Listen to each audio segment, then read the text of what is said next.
Delhi blast मामले की जैसे जैसे जांच आगे बढ़ रही है, बहुत बड़े बड़े खुलासे हो रहे हैं। ये सारे लोग जो पकड़ में आए हैं, जिसमें वो महिला डॉक्टर भी शामिल है, जब इनसे पूछताछ हो रही है कायदे से, तो ये तोते की तरह बोल रहे हैं।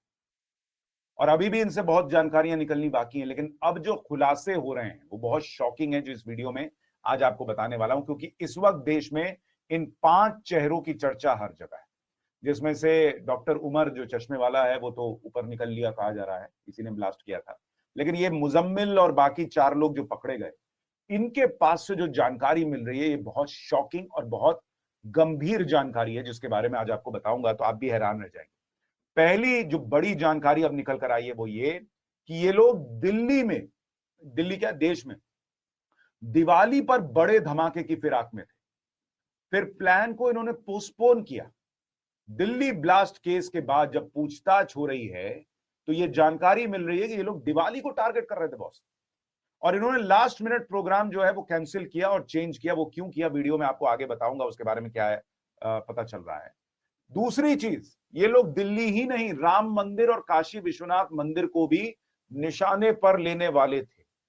यानी जो आग लगी हुई है राम मंदिर बनने को लेकर, या फिर जो हिंदुओं को टारगेट करने को लेकर, वो इनके दिमाग में थी बॉस।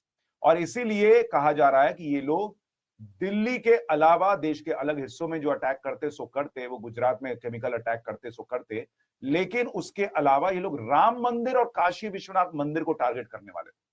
और इससे इनके 2 बड़े मंसूबे पूरे होते। एक तो जो हिंदुओं को टारगेट करना था वो करते, दूसरा देश में बवाल हो जाता अगर राम मंदिर में या काशी विश्वनाथ में ऐसा कुछ हो जाता, तो पूरे हिंदुस्तान में आग लगाने की फिराक में थे। और इसीलिए मैं जब कह रहा हूं आपसे बार बार कि भाई सुरक्षा एजेंसीज को नमस्कार कीजिए, प्रणाम कीजिए कि उन्होंने इस देश को बचा लिया, वरना इनकी प्लानिंग क्या थी अभी वीडियो में आगे बताऊंगा, तो आप और शॉक्ड रह जाएंगे सुनकर कि किस लेवल पे ये जाने वाले थे। लेकिन आप खुद देखिए कि जब ये इतनी बड़ी चीजें करने वाले थे, इसलिए अब कहा जा रहा है कि सरकार भी इसको एक्ट ऑफ वॉर मान रही है। सरकार के सूत्रों के हवाले से खबर छप रही है कि भाई ये एक्ट ऑफ वॉर है, और अगर एक्ट ऑफ वॉर है तो ऑपरेशन सिंदूर पार्ट 2 होना भी लगभग तय मानकर चलिए कि नरेंद्र मोदी छोड़ेंगे नहीं, वो ये तो उन्होंने क्लियर ऐलान कर दिया है।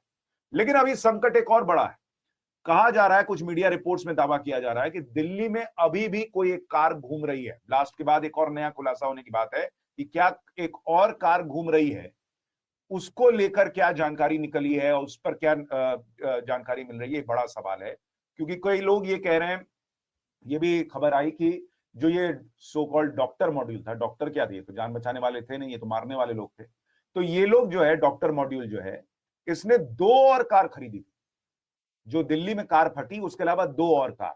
Jammu Kashmir police call log को पढ़ रही है, Aadhaar card, data bank, driving licence, पूरी ट्रैवल हिस्ट्री सब कुछ चेक कर रही है। क्योंकि संभव है कि अगर 2 और कार खरीदी होगी तो ये लोग जो है वो घूमने का प्लान तो बना नहीं रहे होंगे।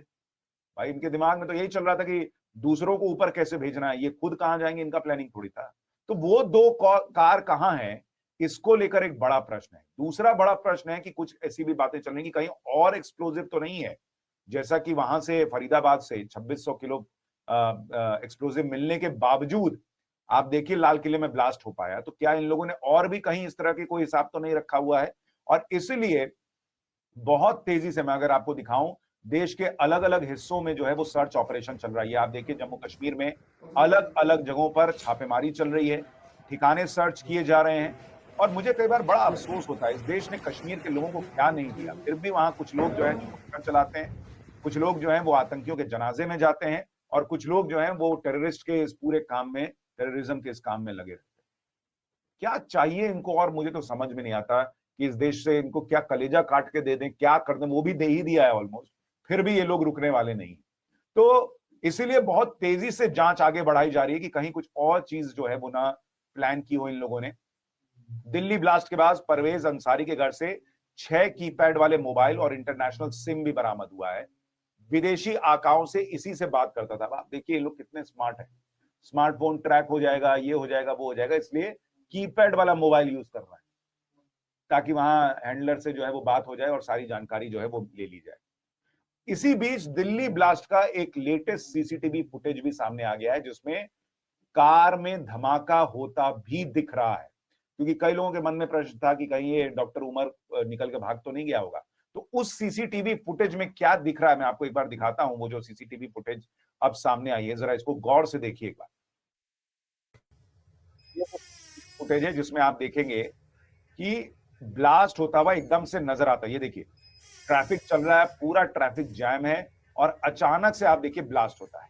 देख रहे हैं, दाहिनी तरफ लग रहा है वो I-20 कार थी, और उसी में जो है ये ब्लास्ट होता है, और पूरा इलाका जो है वो दहल जाता है। और आप सोचिए कितना ट्रैफिक वाला इलाका इन कमबख्तों ने चुना कि भाई लोगों को कैसे नुकसान पहुंचाया जा सके। और जो मैं आपसे कह रहा था बार बार, अब वही बात सामने आ रही है कि पैनिक में इसने अटैक कर दिया। क्योंकि जिस तरीके से बॉम्ब को ये लोग बनाते हैं कि उसमें छर्रा और ये सारी चीजें डाल वाल के, कील वील डाल के ऐसा बनाते हैं ताकि और नुकसान पहुंचे, लोगों के देह जो है वो रगड़ाते हुए भी जाए तो पूरा खून खच्चर हो जाए। वो चीज जो है करने के लिए इन लोगों ने, यहां जो धमाका हुआ उसमें वो दिख नहीं रहा है। इसका मतलब चूंकि वहां गिरफ्तारियां होने लगी और पैनिक में भाई साहब जो है वो गए, और इन्होंने 3 घंटे मस्जिद की पार्किंग में, वहां लाल किले के पास की पार्किंग में बिताई। और वहां गाड़ी में बैठे बैठे जो भी इसने अपना सोचा होगा कि भाई हैंडलर से या तो निर्देश आना होगा, या सोच रहा होगा कि और थोड़ी भीड़ बढ़े तब जाके अटैक करूं।